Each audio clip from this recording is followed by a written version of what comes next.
కేంద్ర మంత్రులతో నరేంద్ర మోదీ ఈ దేశ ప్రధాని అన్నటువంటి మాటలు.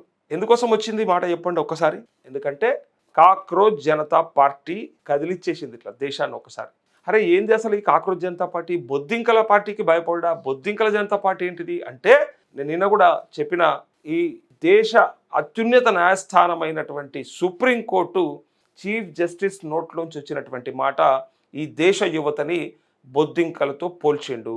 బొద్దింకలతో పోల్చడమే కాకుండా అట్లా వ్యవస్థల్ని పట్టి పీడిస్తున్నారు, నాశనం చేస్తున్నారని చెప్పడంతో ఒకే ఒక వ్యక్తి మొదలుపెట్టినటువంటి ఆ సిజేపి జస్ట్ ఇన్స్టాగ్రామ్లో ఇవాళ ఎంతమంది ఫాలోవర్స్ ఉన్నారో తెలిస్తే మీరు షాక్ అయిపోతారు. అంటే అంతమందిని ఆకట్టుకున్నది అది. అంటే ఆ పార్టీ విధానం కానీ, వాళ్ళు చెప్పినటువంటి పద్ధతి కానీ, అండ్ సోషల్ మీడియాలో ఇది ఒక విప్లవం, ఉద్యమం అని చెప్పొచ్చు. మామూలు ముచ్చటైతే కాదు.